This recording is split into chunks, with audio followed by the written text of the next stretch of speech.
Cela vous plairait-il que vos amis et les membres de votre famille viennent au-devant de vos désirs, qu'ils soient prévenants, qu'ils choisissent toujours le cadeau qui vous fait vraiment plaisir? De vrais amis, quoi. Et à l'opposé de cela, est-ce que cela vous est-il déjà arrivé d'avoir l'impression que la vie vous joue un mauvais tour? C'est toujours à moi que ça arrive.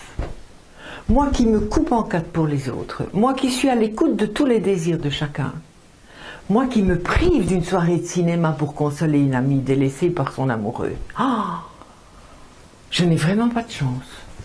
Je ne comprends pas. On ne me renvoie jamais l'ascenseur. Par exemple, je m'attendais à ce que Nicolas comprenne mes attentes et me propose spontanément de l'aide pour mon emménagement. Eh bien non. Rien ne s'est passé. Je sais que je suis réservée, il pourrait quand même s'enquérir de mes besoins et de mes désirs, vu que spontanément je ne vais pas aller le lui demander. Je vais vous raconter l'exemple de Stéphanie.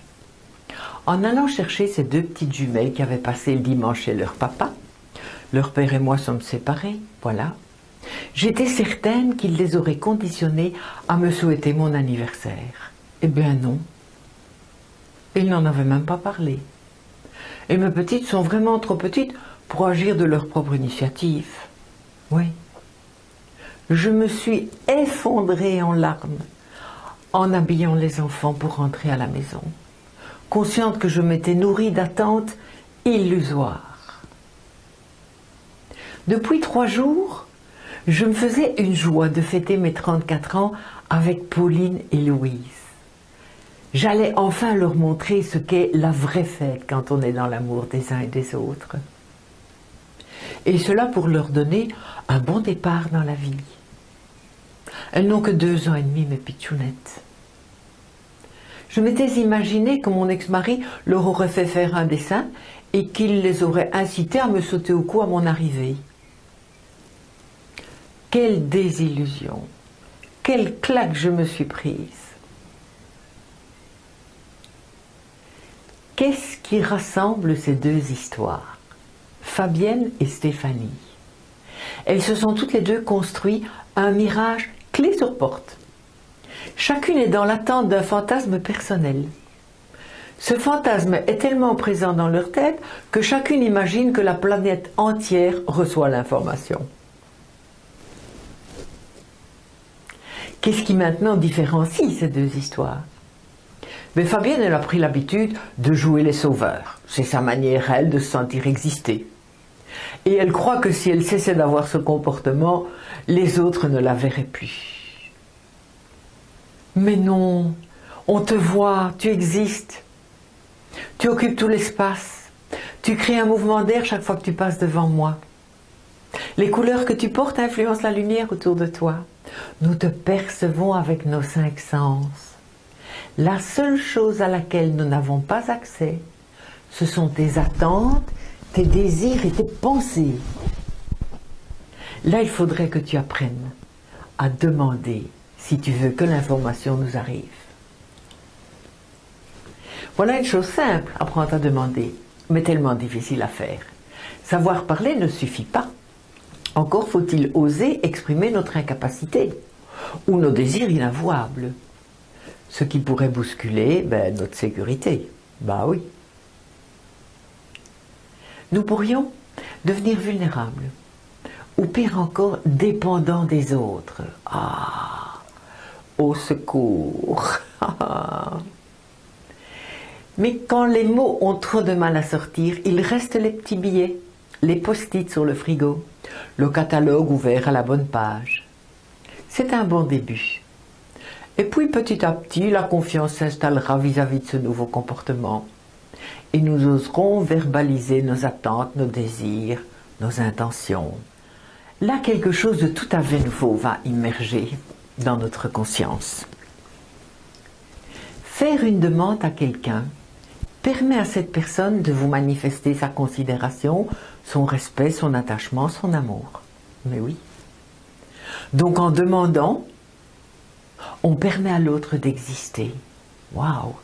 Gardez ça dans un coin de votre tête parce que c'est un précieux cadeau. Quand on a compris cela, on fait un grand pas dans son évolution. Faire des demandes est une chose, mais il faut aussi apprendre à vérifier si nos attentes sont sous notre contrôle. Avoir du pouvoir sur le comportement des autres est une utopie. Et c'est surtout la meilleure façon de se placer en victime, d'être quasi certain d'affronter une déception. Et si cela se reproduit un certain nombre de fois, ben, la déprime est assurée. Et pire encore, un complexe de persécution pourrait s'installer. Waouh! Alors il faut faire gaffe. Mais vérifier ce que nous espérons des autres n'est pas sous notre contrôle, mais ça relève d'une discipline quotidienne. Discipline qui va nous aider à n'espérer des autres que les choses qu'ils peuvent nous donner. C'est ce qu'aurait dû savoir Stéphanie. Mais je m'en voudrais de ne pas vous raconter la fin de son histoire, car elle m'a vraiment, vraiment émue, oui. En fait, quand cette jeune femme s'est effondrée en larmes, vu que le scénario ne correspondait pas à ses attentes, l'une de ses petites, la petite Julie, a compris la frustration de sa mère et alors elle s'est mise à se trémousser d'un pied sur l'autre et en balançant son petit derrière et en chantant « Tralala, tralala, maman, maman, tralala, tralala ». Quel beau cadeau! Tout à fait inattendu. Un petit bout de 2 ans et demi qui synthétise la situation et qui apporte ses petites ressources maladroites pour mettre du baume sur le cœur de sa maman. C'est-tu pas exceptionnel? Partagez, partagez, partagez. Ici sur le forum, oui, pour apporter d'autres visions et aussi pour me stimuler afin que je vous raconte encore d'autres histoires ou pour parler de quelque chose que vous souhaiteriez que j'aborde. Oui. J'ai vraiment besoin de vous pour exister dans toutes ces petites histoires. Je sais que ce n'est pas sous mon contrôle. Alors je vous en fais la demande en bonne et due forme. Voilà. Faites-vous connaître. Notre mental a l'opportunité de vivre dans 3 espaces de temps différents. Et ceci est le sujet de ma prochaine publication.